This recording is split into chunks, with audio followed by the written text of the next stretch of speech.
There's a moment when your entire reality shatters, and it happens in complete silence.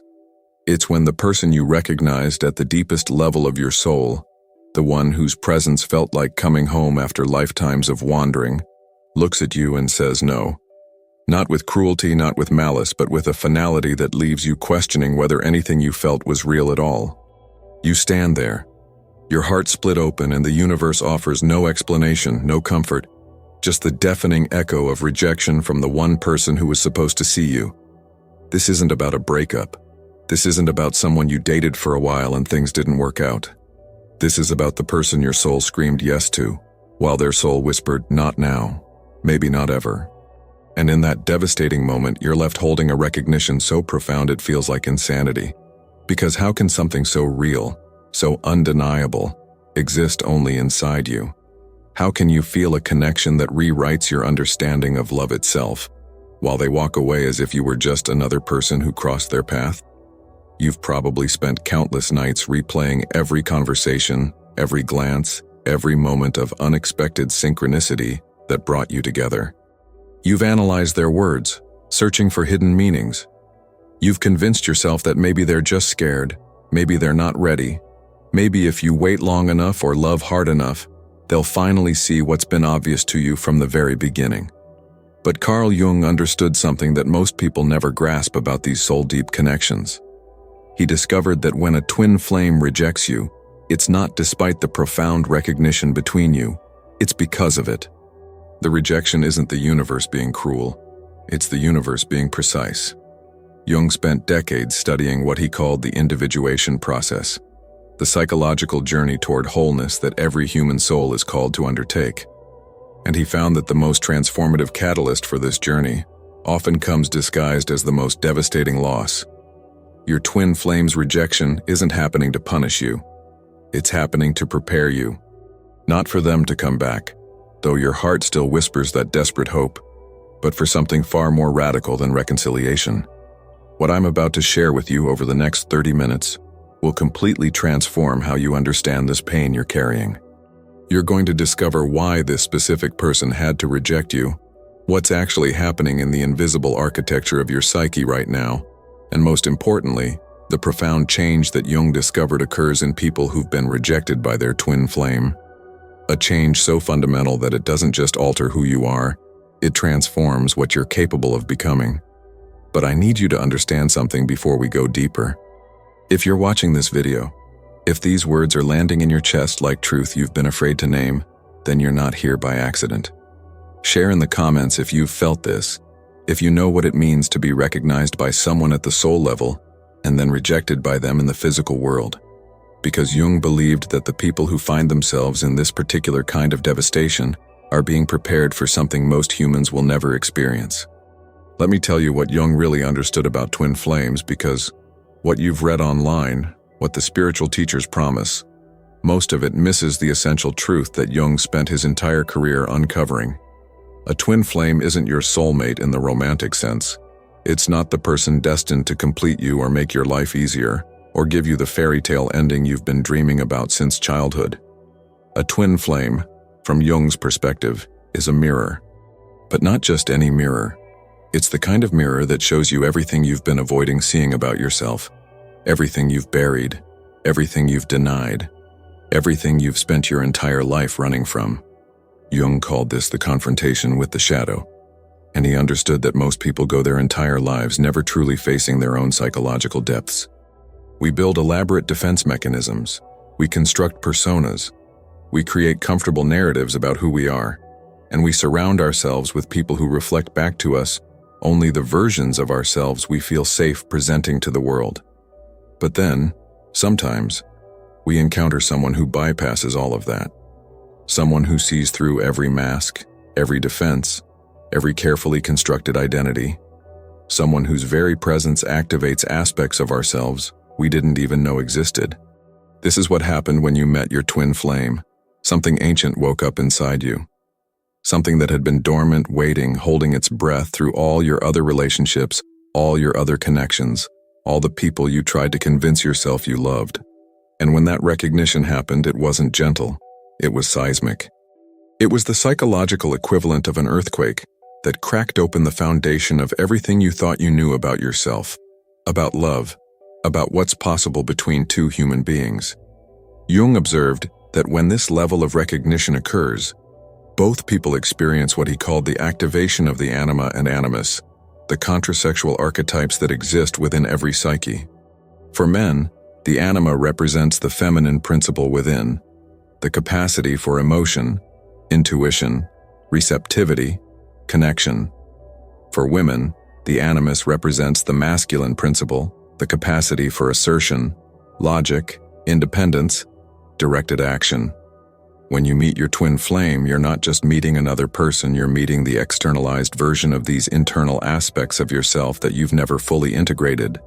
This is why the recognition feels so overwhelming, so immediate, so undeniable. You're seeing yourself reflected back to you in ways you've never experienced before. Every quality you most admire in them, every aspect that draws you like gravity, every characteristic that makes them feel irreplaceable. These are all mirrors of potentials within yourself that are demanding to be developed, to be acknowledged, to be brought into conscious awareness. The twin flame doesn't arrive to stay with you. The twin flame arrives to wake you up. And sometimes, the most powerful awakening happens not through union, but through the devastating clarity of rejection. So what happens in the immediate aftermath of this rejection? Jung identified it as a psychological death, and he meant that literally, not metaphorically. When your twin flame rejects you, a version of yourself actually dies.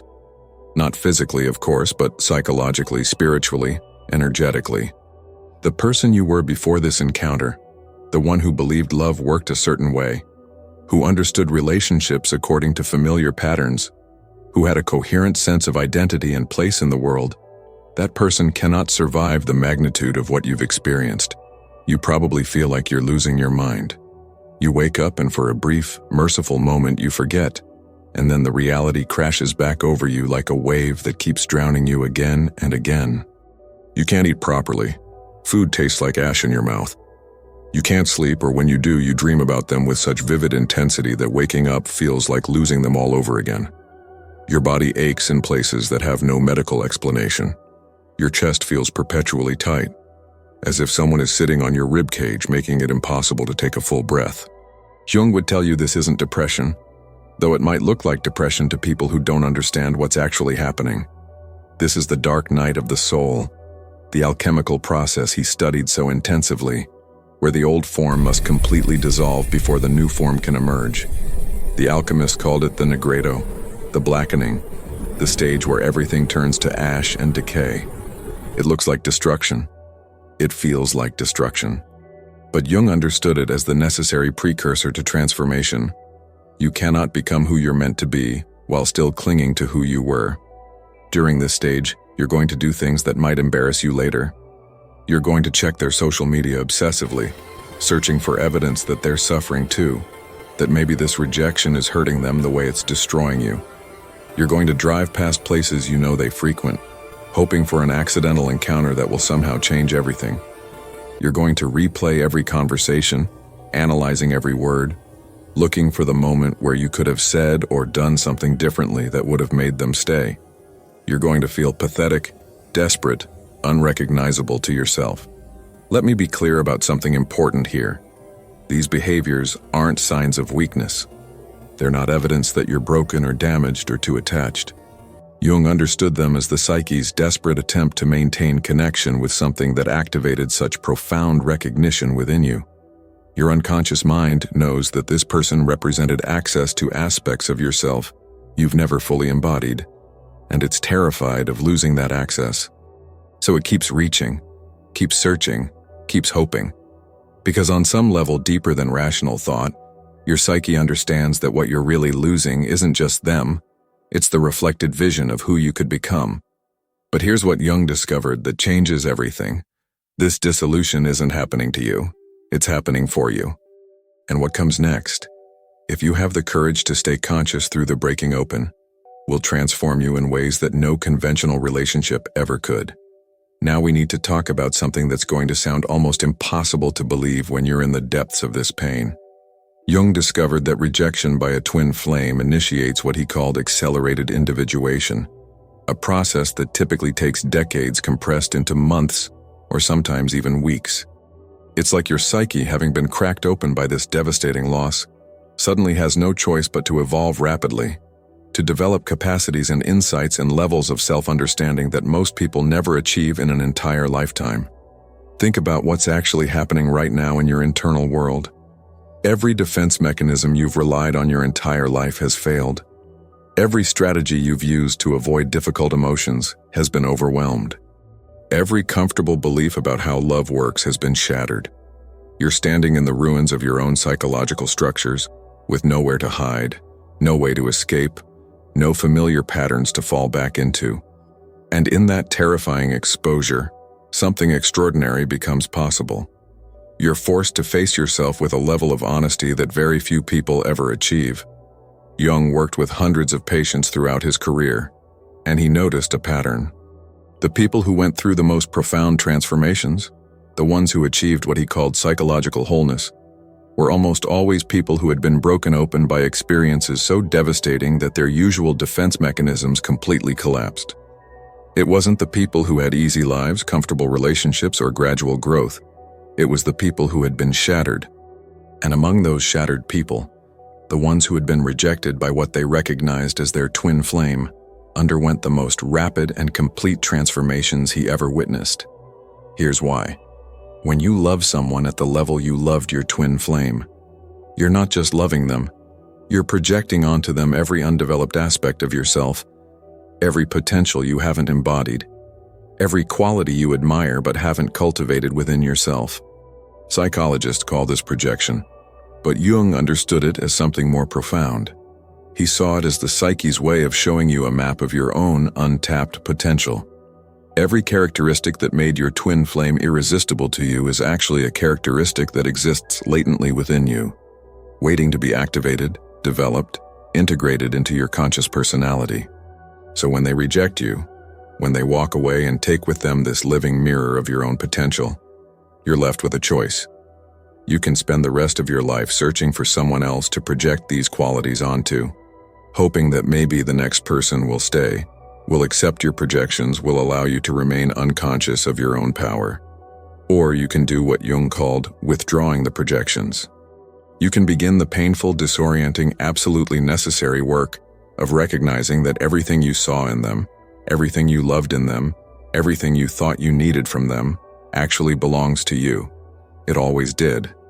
But here's what I need you to really hear.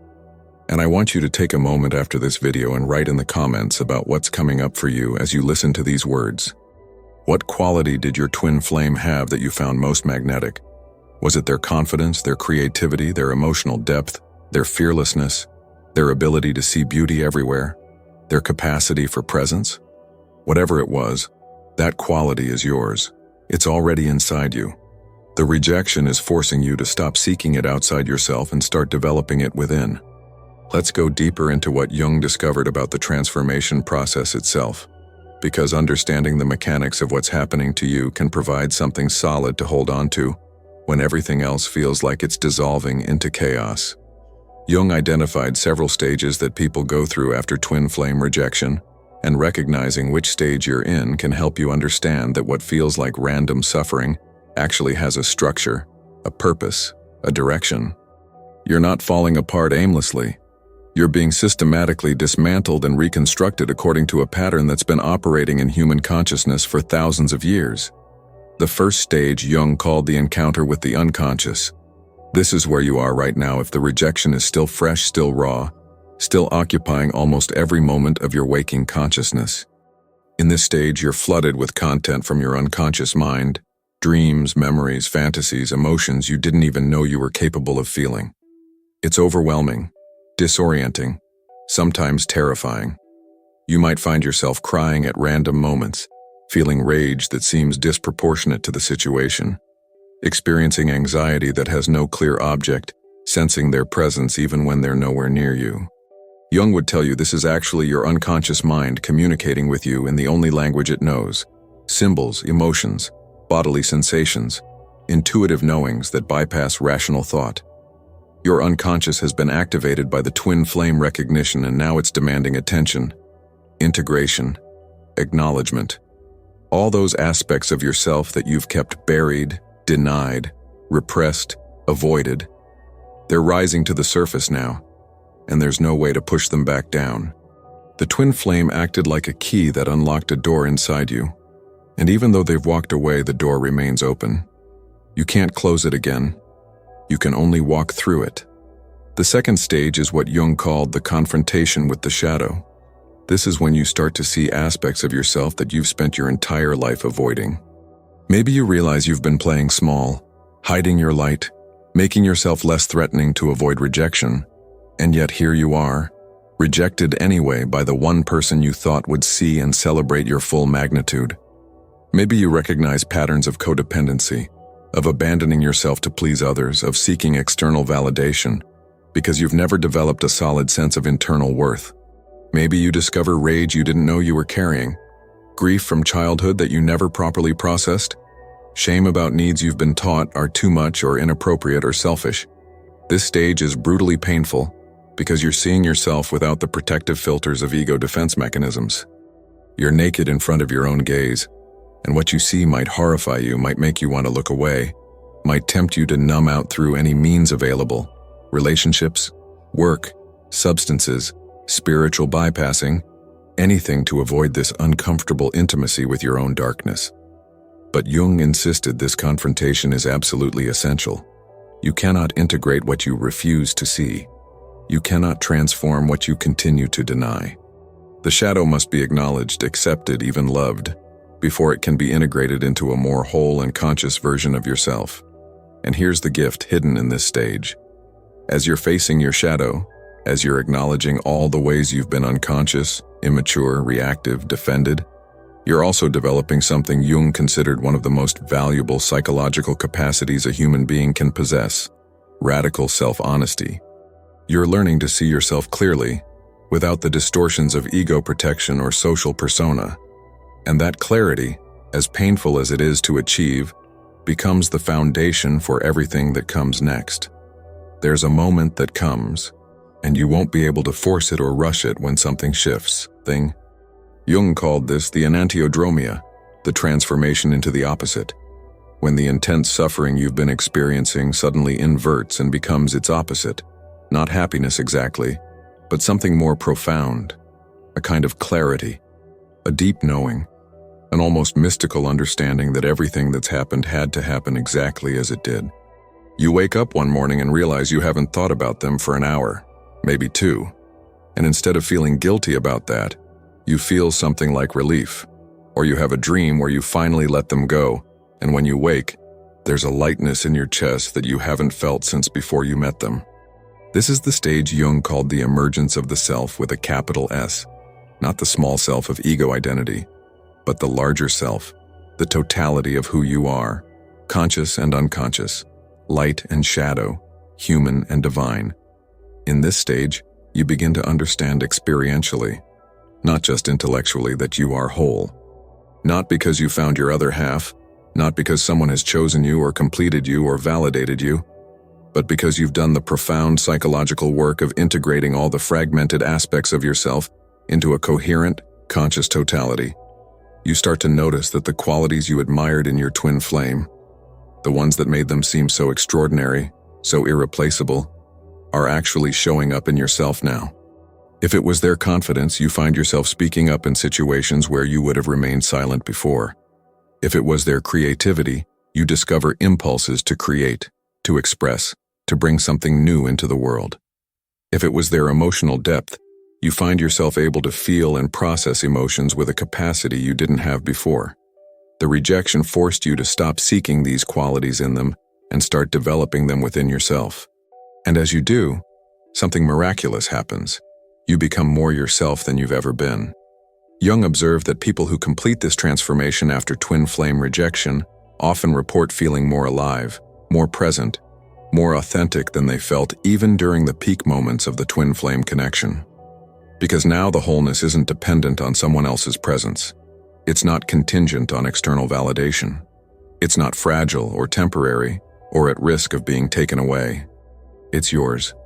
It's you. It's who you've become through the fire of this experience. But there's something else that happens in this stage, something Jung considered one of the most important markers of psychological maturity. You develop the capacity to hold paradox. You can love someone and let them go. You can recognize a profound connection and accept that connection isn't meant to manifest as a romantic relationship. You can feel gratitude for the person who broke your heart because you understand they gave you something more valuable than a relationship. They gave you yourself. You can honor what you felt while releasing attachment to outcome. You can be whole within yourself while remaining open to connection with others. And here's what I want you to reflect on, and please share this in the comments because your insight might help someone else who's walking this path right behind you. Can you identify even one way that this rejection has forced you to grow, to develop something within yourself that you never would have developed if they had stayed? Because Jung believed that recognizing even one gift in the devastation is the beginning of transforming suffering into wisdom. Now we need to address something that Jung understood but that most spiritual teachings about twin flames completely miss. The person who rejected you, they're on their own journey, walking their own path of individuation, carrying their own unconscious material, dealing with their own shadows and wounds and developmental edges. And their rejection of you wasn't about you being insufficient or unworthy or too much or not enough. It was about them being exactly where they are in their own psychological development. Jung would say they rejected you because they couldn't meet you at the level of consciousness and emotional availability that the connection required. Think about that for a moment. The very recognition that made this connection feel so profound, so destined, so undeniable, required both people to be at a certain level of psychological openness and emotional capacity to sustain it.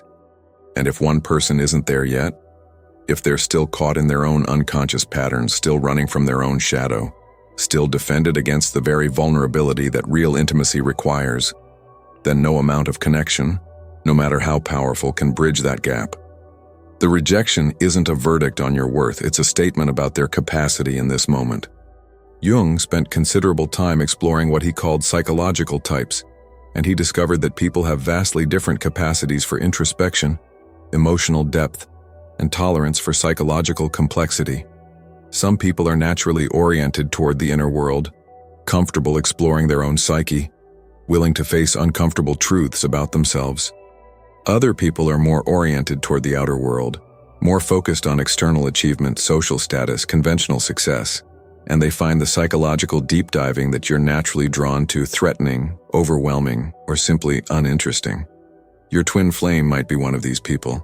They might have felt the recognition, the pull, the depth of what was possible between you, and it might have terrified them.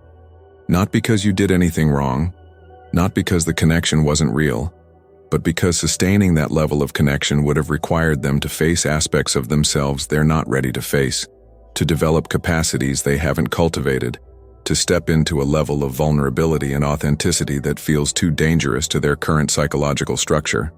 So they chose safety over growth. They chose the familiar over the transformative. They chose relationships that don't challenge them over the relationship that would have demanded everything. And Jung would tell you, this doesn't make them bad or wrong or spiritually inferior. It makes them human, operating at their current level of consciousness, making choices from where they are, not from where you hope they could be. Understanding this can be profoundly liberating because it releases you from the torturous cycle of trying to figure out what you could have done differently, what you should have said or not said, how you could have been better or less or more to make them stay. The truth is, there's nothing you could have done. This wasn't about you changing yourself to meet their comfort level. This was about two people at different stages of psychological development, and the one who was further along had to continue forward, even if the other one wasn't ready to come with them. That person is you. You're the one who's been forced forward by this rejection, thrust into accelerated growth, demanded to evolve whether you felt ready or not. And Jung would say that makes you the fortunate one, even though it doesn't feel like fortune, even though it feels like the cruelest possible fate. So where does this leave you now, standing in this moment, having walked through fire and emerged on the other side, transformed in ways you're still discovering? Jung would tell you that you've been initiated into something he called conscious love, a way of loving that's fundamentally different from how most people love. how you yourself loved before this experience broke you open and put you back together in a new configuration. Conscious love doesn't need the other person to be anything other than who they are. It doesn't require them to change, to see you differently, to finally recognize what they missed. Conscious love is complete in itself. You can love your twin flame for exactly who they are, including their inability to meet you, including their choice to walk away, including their limitations and fears and unconscious patterns, and that love doesn't diminish your wholeness.